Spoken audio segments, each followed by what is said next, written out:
touch on that topic. Just like Andy worked in the public history area. So that's something that we really had hoped to include, and unfortunately Andy had to leave. But there's so many things.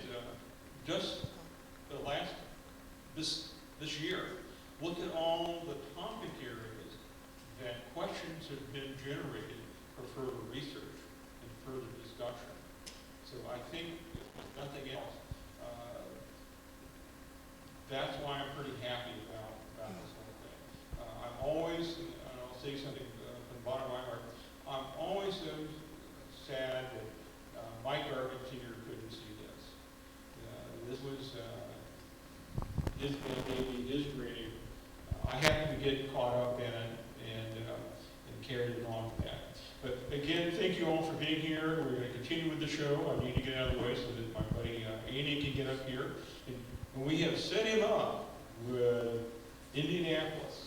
So, thank you. Thank you all. Thanks, guys. So we will begin our final afternoon session with Andrew, who's going to be discussing Studebaker at the Speedway, if that title is correct. So please welcome Andrew Beckman. All right, thank you very much. Let me get familiarized with the controls here. Okay. Again, thank you for having me today. It's my first time out here at the conference in general, and also my first time to this part of New York. It's absolutely beautiful. And to answer Kip's question he asked me beforehand, yes, Studebaker did race at the Indianapolis 500. So you're going to have to stay for the whole thing now. I'm sorry. We are merely conducting an exacting test of our cars, stated a Studebaker executive on a fine spring day in 1933. The executive was Studebaker's chief engineer, Barney Roos, and he was standing at the Indianapolis Motor Speedway in front of the team of Studebaker race cars. His full quote was, as was our policy last year, Studebaker is not trying to win the Indianapolis race. We are merely conducting an exacting test of our cars. He went on to say he had a bridge to sell you in Brooklyn, and he also had some land in Florida. You might be interested as well. For if anyone believes that anyone entering a race is not trying to win, well, I certainly wouldn't lend them any money. Now, Studebaker is, I realize, not the first name that comes to mind when you speak of motorsports. In fact, it's not even the first name that comes to mind if you speak of motorsports from South Bend, Indiana. Thank you, Ryan Newman, for that. But Studebaker, for its 114 years of vehicle manufacturing, had a very limited but very intense period of motorsports competition. Now, this is somewhat of a surprise. You would think maybe the Studebaker brothers, the company's founders, had something against motorsports. No, this was not the case. In fact, Henry and Clement Studebaker were avid horsemen. JM, all the brothers, loved a fast racehorse of the day. In fact, in 1881, JM had just acquired a new mount, and he felt that his horse was faster than his brother Clem's. As brothers are wont to do, they took exception to this thesis, and they decided the only logical thing to do was to settle this on Lafayette Street in front of the Studebaker administration building in South Bend, Indiana. Unfortunately, they passed by the local town marshal, who immediately cited them for speeding and forced them to appear before the chief magistrate, who was also the mayor of South Bend. Despite a full-throated defense of their actions, they were fined $2 in course costs, and furthermore, they agreed never to do it again. Again, if you believe that, well, I wouldn't put too much stock in that. As Studebaker transitioned to the automobile age, the early Studebaker automobile history is not one of just building automobiles out of the Studebaker factory. They were essentially marketing cars produced by other upstart companies. After all, Studebaker had the name recognition. They'd been around since the 1850s. They were the worldwide leader of horse-drawn equipment. The new EMF models for Everett Metzger Flanders, that was the larger of the two models, and the Flanders 20, given for its horsepower. Those, as well as some Garford models, and even one of the electrics, competed regularly in local contests throughout the early part of the 20th century. We see here the EMF and Flanders down, all competing cars in the first sanctioned race meet of the season on Montgomery, Alabama's track. And of course, pointing you to where you could go out and buy one of these new race-proven Flanders 20 and EMF 30 automobiles. Yet despite this early flurry of activity, Studebaker really stepped back from even encouraging their cars in competition. Studebaker was looking at really more playing off their name, again, their reputation. You could go to your Studebaker dealer, you were going to get a solidly built car. You would pay a little more for it. They certainly weren't competing with Henry Ford in the low price field. But you could count on getting a solid middle price car from Studebaker, and indeed, their reputation spoke for itself. We have a 1919 Big Six in the collection that logged 475,000 miles, not as a company test vehicle, but as a privately owned automobile. And Studebaker felt this was noteworthy, hence they bought it back for inclusion in their collection. The first appearance of Studebaker at the Speedway was in 1924, and this deserves a bit of an asterisk here. The Studebaker Special number 8, driven by Earl Cooper, actually placed second that year, and I will point out the Studebaker components on this car right now. That would be the decal on the side here, and also the radiator badge.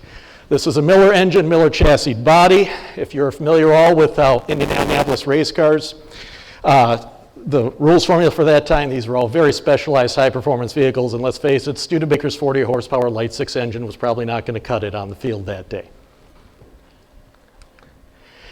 And Studebaker at this period too was in a bit of a crossroads. They had at one time the top engineering team in the industry with Owen Skelton, Carl Breer, and Fred Zeter. They worked for Studebaker in the late teens. They developed Studebaker's popular Big Six model, but they had a falling out with company executive Albert Erskine. He was actually the president at the time, and they packed their bags and headed off to Chrysler and did very well for Mr. Chrysler and his new corporation, which first debuted in 1924. Studebaker also had a problem in the early 20s of really one of marketing. There was a survey done of the industry at some point, and it figured out Studebaker had one of the narrowest price margins in the industry. That is, from their least expensive automobile to their most expensive automobile. Erskine realized this, but he also realized that Studebaker needed more capacity, they needed larger factories. So starting in the late teens up to the mid-20s, he was trying to overhaul Studebaker's plant complex, and when that was in place, he sought about reinvigorating the model lineup. I had mentioned the Light Six previously, and the Big Six, their middle price model was called the Special Six. And let's face it, from a marketing standpoint, these are not very stimulating names. Their marketing department got it in gear in 1927. The Big Six became the commander, and certain models became the president. The Special Six became the dictator. It seemed like a good idea at the time. That's a talk for another time.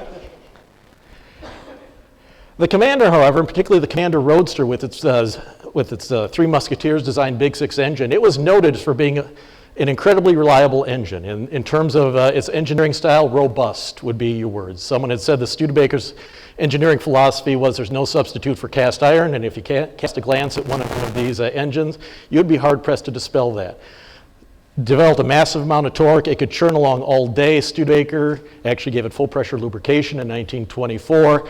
And with that, they saw, well, we have this very rugged automobile. Let's go out and do some testing with it. Let's do some racing. Again, these were more private events, not necessarily sanctioned by Studebaker, but certainly not exactly discouraged by the company heads either. This is at the Amatol Speedway in Atlantic City, New Jersey, and we see a trio, or a couple of commanders right there. And of course, I wouldn't be showing you this picture if they did not win the race.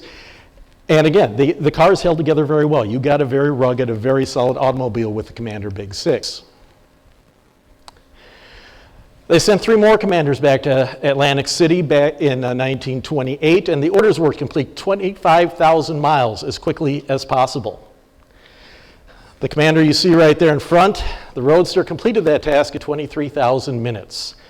Now, 23,000 minutes is a bit of a tricky concept to wrap your head around. Anyone good at math in here? Anyone care? How long is 23,000 minutes? Put it in days. Anyone?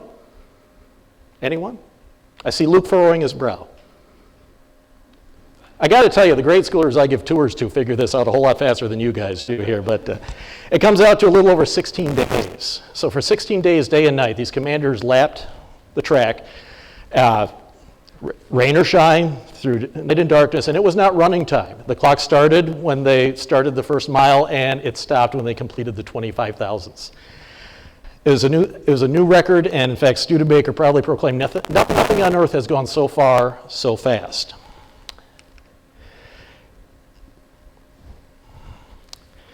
Now, as part of Albert Erskine's grand plans for the company, marketing the product as one end, he had to do something about expanding Studebaker's price reach. So with that, he acquired the Pierce Arrow Corporation in the late 1920s. I believe it was early 1928 to give Studebaker a luxury brand. He wanted to introduce a low-price model called the Erskine. Modestly named, one might say, but the Erskine 6, it had an incredibly handsome car designed by Ray Dietrich. Unfortunately, it had that fatal flaw in the automobile industry of being both overpriced and underpowered. And the Erskine was not a success in the market, especially when this new product from Chrysler, the Plymouth, and Ford's Model A came on the scene later. The Erskine really never had a chance, and unfortunately, it disappeared from the landscape just a few years later. On the other end of the line, however, was Studebaker's President 8. The President, as I mentioned, initially started as an upscale model of the Big Six when they renamed that line. But for 1928, the all-new Model FA President came out, and with it came a fresh engine design, a 313 cubic inch inline 8-cylinder engine, fresh off the drawing boards from new Chief Engineer Delmer G. Barney Roos. Mr. Roos had previously done stints at Timken, Locomobile, Marmon. He had a good engineering mind, and he was really the chief engineer that Studebaker was looking for at the right time. The President 8 was really a hot performer for the day, and kind of very out of character for Studebaker's, steady yet solid reputation. And they immediately realized they had a pretty hot car on their hands. Back they went to the Amatoll Speedway with a quartet of presidents. This time the goal was 30,000 miles, in which the Roadster up front there completed in 26,000 minutes. So that's about 19 days. Again, Studebaker was doing things that no other automaker was equally able. I believe Hudson went out and did a similar test, but they counted driving time instead of actually, continuous running clock elapsed time. And you got to think Studebaker was really onto something here. Erskine, in his mind, I think he was looking at going kind of the General Motors route, a car for every person purpose, looking at really expanding into the luxury market and expanded Studebaker's reach and awareness, trying to really rebrand Studebaker from that old horse-drawn era manufacturer to someone who's really bringing you some exciting automobiles.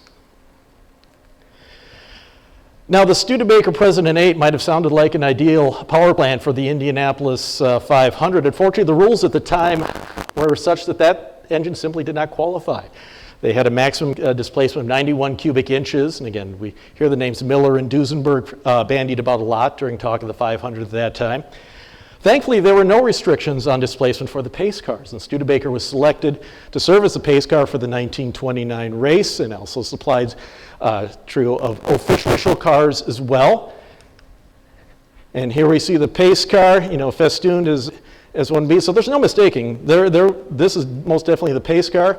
And here we see, can anyone identify this gentleman? Anyone identify this gentleman? A noted Indianapolis figure, a name that will sound familiar, and you'll probably go, oh yeah. Anyone? Well, that would be Harry Hartz. And sitting behind the wheel is, if you get this one, I'll give you $5 right now. Miss Anita Page, a star of the screen, an actress, and she was actually appeared in an Academy Award-winning movie, and I have it right here. Yes, The Broadway Melody, available on Netflix. Check it out tonight back at the hotel.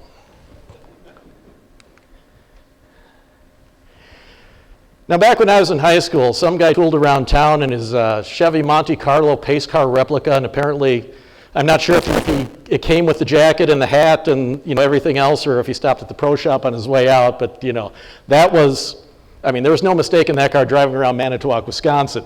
And of course, I'm sure a lot of you remember the pace car replicas from the later 60s, early 70s. At our Concord in South Bend, we had one of the, I think it was early 70s, Oldsmobile pace car replicas.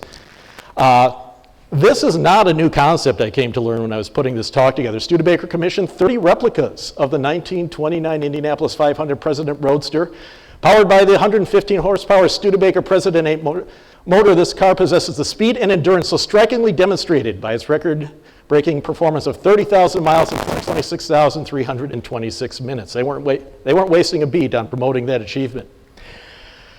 One of these cars still survives today, believe it or not. It was found, it had been repainted several times, and the seller had actually promoted, this is one of the pace cars, replicas, and the guy who bought it was like, yeah, sure, right, you're trying to boost the price a little bit. Then as he's stripping the paint, he found the unique paint scheme that was only supplied on those 30 cars. So it's good to know one of those is still with us. Well, ahead of the 1929 race, there was an announcement for rules changes for 1930. In particular, displacement was up to 366 cubic inches. Minimum weight was established. I believe it was 1,750 pounds. The riding mechanic came back, and a few other choices to really open the door for stock engine vehicles at the Indianapolis 500. And as you might imagine, some people were looking at Studebaker's new President 8 as this might be a pretty good idea to look into this as well. Now this period at the 500, the so-called junk formula period, and I'll borrow from Skip's thing about the rock and roll connection there with some of the early constructors in Europe. This was very much like open mic night at the Indianapolis 500 for a couple years with all the different manufacturers and bases and that came in. In 1930 you had, oh gosh, who were some of them? Buick, Stutz, Oakland, Chrysler. This along with a couple of Maseratis, Mercedes-Benz chassis car. It was literally the quote-unquote junk formula where, run what you brung. I was looking through the pictures before putting this together, and there's the picture of the Stutz. And it literally looks like a guy went and got a Stutz Roadster, took the fenders, the splash aprons, running boards off, and painted a number on the side, and he was able to qualify and race. The Studebaker entries for that year, a quintet of Studebaker engineers got together and said, hey, we can build Indianapolis 500 race car. They called it the Romthe Special, and that may sound like an odd name. Well, it was the first initial of the last names of the engineers, and they added an E on the end to make it at least pronounceable. But we see J.C. McDonald, that's the M in Romthe, as the driver, and William Richards, the R in the Romthe, is the riding mechanic. And another name, a free agent, a privateer, if you will, that was Russell Snowberger in the Russell 8.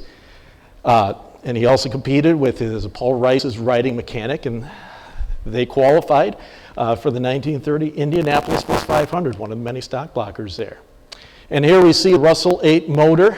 The Studebaker's present engine was given the usual massaging. You see the magneto down there, 4 carburetor intake, raised compression ratio, the standard hot rodding features to get a little more output out of the engine. So how did they do? Well, the Romthe qualified 13th. It finished 13th. And the Russell 8 qualified 7th and finished 8th, the top finish of the stock block entries. Billy Arnold was actually the winner that year, having the lead from start to finish.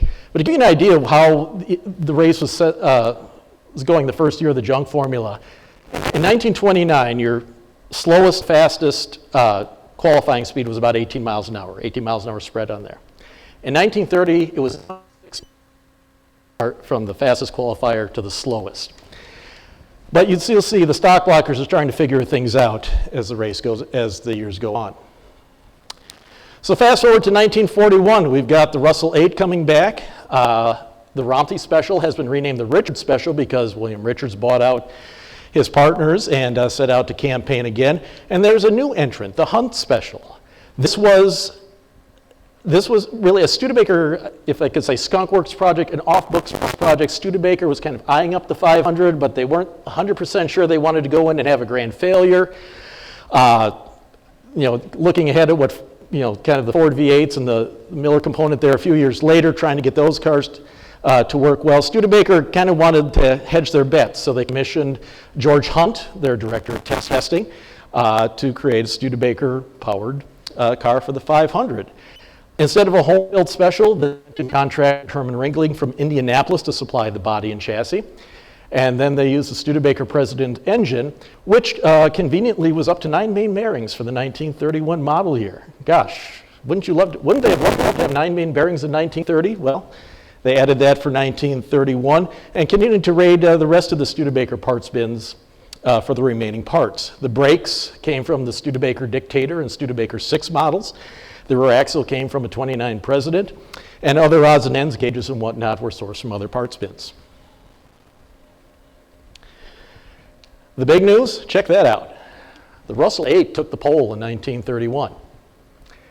Now, the Duesenberg and Miller guys didn't just stay home that year and say, we're not going to sit there. No, they were there. Russell 8, with his home-built Studebaker President 8 engine, took the pole, finished 5th. Richards, 12th, had some problems. I believe they had a ruptured fuel tank that year and finished 20th. And the Hunt Special, steady yet unspectacular, managed to finish 18th.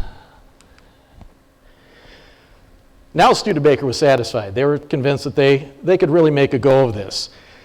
And what a go they did. For 1932, the company commissioned 4 additional Studebaker specials. They went back to Ringling and said, we need 4 more, what you built for us in 1931. And again, they were outfitted in the Studebaker shops. This is actually the Studebaker Engineering Building in South Bend, Indiana. See Tony Galata, we'll hear a little more from him in a minute right there, as the Studebaker specials took shape. Studebaker advertised these cars as 85% stock. They were really trying to emphasize, again, this is also Depression era too. They were trying to say, you know, we're being sensible with our expenditures, but this is, as Mr. Roos would say, the next year, just an engineering test of our car for cars that we're never going to produce for the public anyway, but you get the point, win on Sunday, sell on Monday. Certainly that was playing into their thinking as well. Here we see the Studebaker team at the 1932 Indianapolis 500. And for drivers, they had quite an impressive roster. Of course, we mentioned Tony Galata. We see him right there in the 25 car. Other drivers included Luther Johnson, another Studebaker test driver. Cliff Bergier, who was a Hollywood stuntman and also was an available free agent. Peter Kreese was a building contractor by trade who also, as I said, he took a month off each year so he could go racing at Indianapolis, as one does apparently. Most of my friends who are building contractors, they go out on their boat on the lake in northern Wisconsin. Rounding out the quintet was Zeke Meyer, who had experience as an airline mechanic and had been dabbling in racing. I believe he started racing in Indianapolis in 1926. And I love the shot of this. I mean, just from a visual standpoint, you know, you're from Indiana, home of Studebaker, you buy your ticket to go sit down at the grandstand, the 500, and you see Studebaker special, Studebaker special, Studebaker special, Studebaker special. Who's that? Oh, Duesenberg and someone else. We see the number 18 car sitting in the pits here, and one of my coworkers was looking at this picture, and they said, what's that? And I said, well, that looks to be the men's room. And my coworker, Joe McCoy, our assistant director, said, where's the ladies' room? I did not have a good answer for that because I could not find it anywhere. So at the start of the race, Studebaker drivers were really stressed, it's important to finish the race. Again, they're not going to just pull over and, you know, do leisurely drives around the track. There was definitely competition going on. But they were instructed, try and finish the race. There's much more value in that. So with a very, moderate, aggressive standpoint, and they knew that the Studebakers would hold together, whereas let the other cars break themselves. And ultimately, this strategy proved to be successful. And I'm going to skip to the end of the page right now. Now, Studebaker did not win the Indianapolis 500 in any of the years they competed, I'm sorry to say. However, they did finish third in 1932. Cliff Bergier started 10th, third, and the other team shook out 13, 15. Solid showings in all, and also a rather lucrative year for Studebaker. And that, let me look at the totals here. 1932, they netted $11,435 in prize money. So for not spending a lot on their specials, was it a profitable event? Is any racing profitable for the company? But still, I thought that was a fairly impressive return for what they didn't, they could have gotten very little had things gone poorly for them. So what do you have in store for 1933? Well, if you aren't changing something, someone else will, and they're going to catch you. And Studebaker definitely had it on their minds that they needed to up their game for 1933. What that brought was new streamlined bodies. They used scale models just like these, actually with the aid of the University of Michigan's wind tunnel to determine what could be a more aerodynamic shape. And this is where you could tell the competitorship is starting to show a little bit with the Studebaker engineers. Even though they said their cars were 85% stock and everything's the same as last year, they just upped it. No, they didn't. Because we have in Studebaker's part number list here, 92 in Studebaker language means the 1933 Speedway President. Notice the name they applied to their grand model that year, the Speedway President. In 1931, they had a Speedway package for the President Roadster with a little higher output. Studebaker certainly making the most they could on this campaign. These entries, 92 race, these are the race-only parts for the 1933 model year. And you come down here, cylinder, part number 180607. Those were the race-only blocks for the 1933 race. They had a few modifications. They also had special heads, special camshafts. And these were only used in the 1933 Indianapolis race cars. This did not cross over to any production model. If anyone sees a Studebaker straight 8 block that has this casting number, please call me day or night. Feel free to stop by the house. I'll give you the address. The dog will bark a little bit. Don't worry about that. He's friendly. But there are only 2 of these blocks known to exist. Come on. And we see the new streamlined bodies here on the Studebaker mounts. You notice only 4 of 5 cars got the new body. Studebaker had chosen to sell one of the cars, the 47 car, and it was actually technically owned by Ab Jenkins, another noted racing driver who had actually done many campaigns for Studebaker, particularly for endurance racing. And he was actually slated to be one of the drivers for the 1932 Indianapolis 500. Unfortunately, he found closed course driving was not really to his strengths. He much preferred endurance driving, so eventually he relented the driver's seat to someone else. But as such, because Studebaker did not own the car, they weren't paying for a free body for Mr. Jenkins, so only the 4 cars here got the new coachwork. So how effective was this? Well, the Studebaker bodies bought them, and the extra engine components bought them an extra 3 to 5 miles an hour of qualifying speed, which was fairly significant. As I mentioned before, the rest of the field was upping their game. We mentioned the spread from 1931, 16 miles an hour from fastest to slowest. For 1932, it was 6 miles an hour. For 1933, it was 9 miles an hour. Now compare this to the last year of the very exclusive 91 cubic inch formula. That was about a 18 mile an hour top to bottom speed. So you were seeing a lot more competitive racing from the junk formula, really achieving what they had hoped for. And the shot, of course, in front of Indy's iconic pagoda. And a representation of the Pierce Arrow connection here, too. We see in the back one of the Pierce Arrow Silver Arrow show cars. These were the 5, Pierce Arrow built these for the 1933 auto show circuit. They only built 5. These were actually built in Studebaker's experimental body shop in South Bend. And one made it down to the Speedway for publicity purposes at that time. So the start of the race again. Studebaker still was going through with a cautious race, but there were also some additional entrants at the Studebaker contingent that year. A number of privateers joined the fray. We'll talk about them in a minute. But pictures you see, I've seen many of these, and I always assume the numbers on the grill were just airbrushed in by the photographers after the fact for identification purposes. And no, I actually asked someone, it's like, oh no, they put those on the day of, and he had, here, look at this picture, and it was a picture of the number 34 car, and yeah, it must have been placed on hastily with tape or paint or something like that. They literally painted the number on the front of the car. So here we go for 1933. This is the Studebaker roster right here. We see the wriggling chassis cars, the Studebaker Special, the factory teams. Russell Snowberger was back with a new chassis, Russell 8. And you had some other interesting cars in here as well. The Art Rose Special, driven by Dave Evans, that was a front-wheel drive automobile, and it was actually powered by Studebaker's smaller straight-eight engine, the 250 cubic inch unit that was used in the 1929 Commander and up through the 1940-42 President line. And I got to call out this one here. Yes, this was a Duesenberg chassis race car with a Studebaker engine, which is not something I ever thought I'd say in my life, and I'm going to say it again. The chassis was Duesenberg, the engine was Studebaker. Doc McKenzie piloted that to an 18th place finish after 192 laps. And we had 3 guys who were unable to qualify, Brady and Nardi, Allegheny Metal, and the Snell brothers. And I felt bad for Mr. Speed Gardner because he has an awesome racing nickname and he failed to qualify 2 years in the Studebaker cars. So I don't know if he went back to his given name after that or not.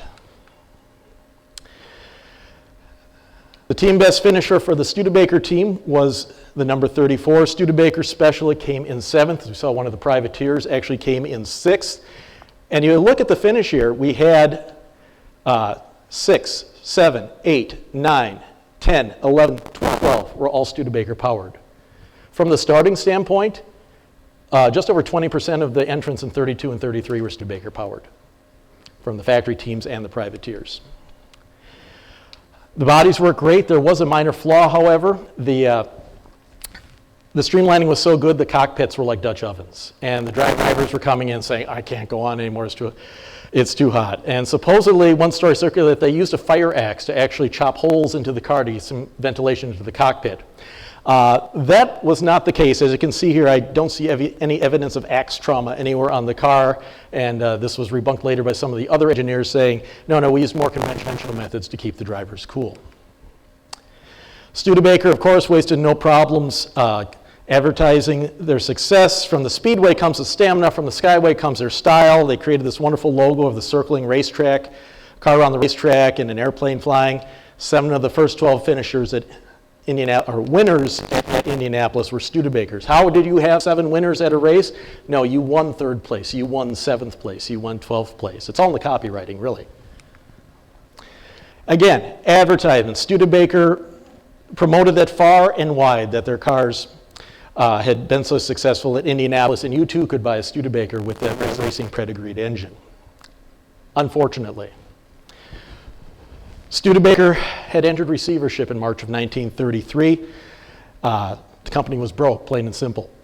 The only reason they continued at the Indianapolis race was they were able to convince the creditors this is essentially bought and paid for. You know, whatever our plans were, this will be good publicity, that we're still trying to go on. But when Studebaker entered receivership, that meant the end of the factory-backed racing program. The cars were sold off. Company memo, this was issued on August 28th of 1933. Serial numbers E29, 49, and 50 were sold off at $1,000 apiece. And verified with, these is actually from the 34 car, the engine number and the serial number that correspond with memo.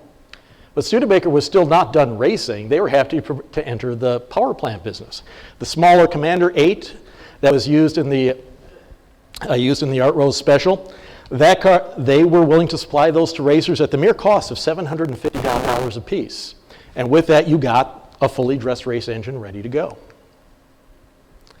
See, when I say fully dressed, you got the carburetors, 4 carburetor intake, the magnetos. By the way, these are the same magnetos that some Bugatti race cars use, which amazingly the interchangeability has not brought down their price at all on the current market. Race racers were back in 34, and it was all privateers from here on out. As I mentioned, the Art Rose Special with its front-wheel drive, that's the Schrader Special for 1934. The Russell 8, again, Russell Snowberger really had the secret sauce for getting performance. He actually finished far better than any of the Studebaker team drivers.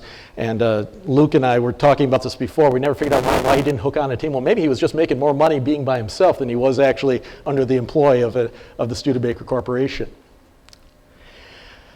Studebaker power continued in 1935 and 1936, but by 1935 a new name was starting to appear in the Indianapolis 500 leaderboard, and that was Offenhauser. And you could wonder what would have happened had Studebaker not entered receivership. Well, I think how the racing was going, I don't know how much longer they could have been a player. I mean, even without factory support, they continued to go as long as we'll see 1939 in a minute here, but this is 1937. This is actually the original 22 car from 1933 that had been sold off. It was a Sobonite plastic special in 1937, and the last of the Studebaker cars to campaign at the 500. Another privateer car, the Joel Thorne Special. This was the Schrader Special we just saw previously. Unfortunately, was out of the mix after an accident during qualifying. This car still survives today. Unfortunately, still with the damage to the front-wheel drive componentry, which he unfortunately, I heard, found out does not interchange with an L29 cord, so he's figuring out how to repair that. The Greenfield Service Special in 1937, this started life as the American Twist Drill Special, and this was a Perseverance Award. He tried to qualify 3-4 years in a row, did not make it. Finally was able to punch through and has the distinction of being the last Studebaker-powered entry to run at the 500 in 1939, finished 24th. But not the last attempt at Indianapolis to qualify. The Keel Osborne Special of 1947. This was put together by 2 Studebaker engineers. The body was designed by Virgil Exner, who at that time was in Studebaker styling, and again went back to the 250 cubic inch President, now the Studebaker President engine to power the car. Unfortunately, the car did not qualify despite 2 years of attempts. They just did not have enough development time or resources to proceed and make it successful. As for the Sobonite Plastic Special we just saw, Virgil Exner bought this car from Studebaker, turned it into a sports car. And Virgil Exner Jr. is still with us and lives in South Bend, Indiana, and He remembers going out to meets all across. He says, we were driving, an absurd amount of speed on the new Pennsylvania Turnpike with this car. People were amazed that we got from one side of the turnpike to the other as fast as we could. The SCCA guys did not want to let them in because they said that's a race car, that's not a sports car. Eventually they relented, probably pointing out they'd driven all the way from South Bend, Indiana. Studebaker bought this car back on at least 2 or 3 occasions because it appeared at the 1952 Indianapolis 500 when Studebaker paced the event. And we'll have more on the disposition of that car in a moment. And here we see Studebaker in 1962. They bought the 22 car back, as I mentioned, for the second or third time with orders to restore it and also have it functional at its racing capable speeds from 1932 so they could show off that at the Indianapolis 500. Joining them was the freshly restored 34 Special from the Brooks Stevens collection as Studebaker was showing off their brand new sports model, the Avanti.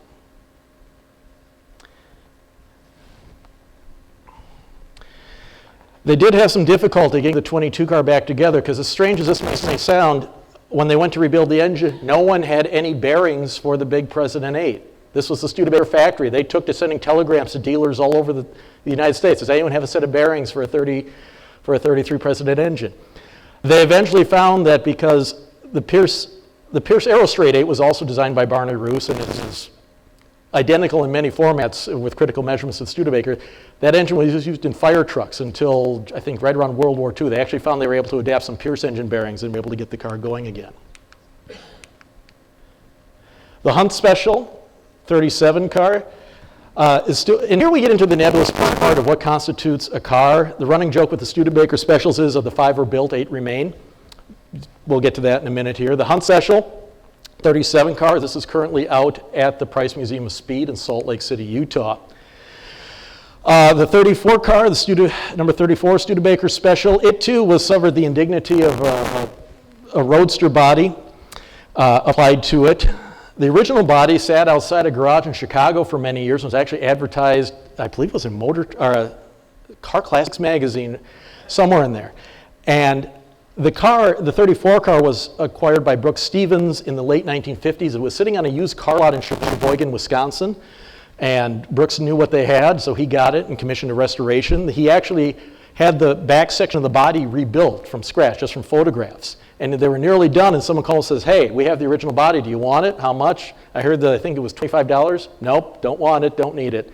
That body is actually out in California as part of another Studebaker tribute racer. Or is it not a tribute racer because it has part of the original body? That's a debate for another time. The 22 car is down at the Indianapolis Motor Speedway Museum, currently on loan to us at Studebaker National Museum. Now here's where it gets a little foggy. The 18 car, still with us, see it right here. This is actually out from the vintage races in California. The body, grille, and some aftermarket frame rails were found in a garage in Chicago. And the story is, it was the most crowded garage you ever saw, but there was the Studebaker body. Collector Mike Cleary from California acquired the body and managed to, with the aid of a Studebaker President parts car and a lot of fabrication skills, Mike is a very skilled engineer, they were able to create the new number 18 car. As for the original chassis of number 18, that car went down to South Africa, and it was actually raced up into the 1950s, at which point it was disassembled, broken down, and used for spares. I understand the story I heard was the engine was actually used to power a Studebaker President Hearst from the early 1920s after that. And we have boots on the ground in South Africa. They're still trying to track down any remnants of this car, but I'm afraid that one is lost to the mists of time. And lastly, the Keel Osborne Special. It was sat in a garage in South Bend, Indiana for a number of years until the guys who had it said, this isn't really practical as a race car. We're going to make a home-built roadster out of it using 1950-ish Studebaker parts. The car still survives today. No one really knows where it is. We suspect it might be in the South Bend area, but we'll save that for a talk some other time. And with that, we're closing in on the end of my time. I will be happy to field any questions.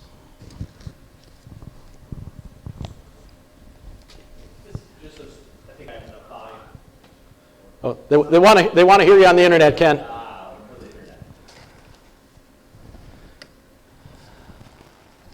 So that was that logo that was from the Skyway comes the style? From the Speedway comes their stamina, from the Skyway comes their style. Is that a Chicago Skyway, the bridge reference? No, it was or- referring to aviation, just, the byways and skyways of America. Oh, so it's an aviation reference. Yeah, because they actually had the little airplane going up. And that was really, Studebaker was hung up on the whole Skyway moniker. In fact, they introduced a trim level in 1941, the Skyway series of cars. They really, really were pushing that hard. Oh, very good, thank you. So, Andrew, the mantra for a long time, prior to since the 30s actually, was win on Sunday, sell on Monday. Did Studebaker get into racing in order to help sell production cars? And if so, and obviously they were in it for a fair length of time, but they went into receivership, so it didn't really seem to help. But it was a very ambitious effort. I'm just wondering if it correlated to trying to sell production cars. And I feel bad that I didn't include a graph in here because it would actually be very depressing. Did the success in 1932 with the third place finish help the President model for 1933? Nope. 33 was the worst sales year on Studebaker's history. Again, the Depression had a lot to do with that, trying to sell their luxury model. Did it help them buy time with the receivership to show their viability? You can't really measure that, but the fact that there was interest, there was palpability, and the sales were one part of it. Studebaker President Albert Erskine also, his business practices had a lot to do with receivership. You know what happens to your capital reserves when you pay out a dividend in years you don't show profit? They go away very quickly. In 1933, he paid, or 32 or 33, he paid out 506% of net profits in dividends. And that's what happens when you pay out dividends when you show a loss. He was convinced prosperity was just around the corner. It was not, and Studebaker suffered the consequences. And it's really, Studebaker could have folded up the tent in 1933. That could have happened very easily, but they managed to convince the bankruptcy judge that their best course of action to satisfying their creditors was to keep producing cars. And they hung on for another 20, 30 years. Do you know what the last race car to be powered by a Studebaker was? Well, we'll have to define your terms a little bit here, but go ahead. Okay, in 1965, the Canadian Grand Prix up at Motorsports, David Hobbs drove a Lola T70 powered by Studebaker, and he qualified second. It was entered by Harold Young Racing, I believe, the Canadian team. I did not know that. I just saw Mr. Hobbs was just down at the Chattanooga Concours. I wish I could have discussed that with him. So, okay. Any other questions?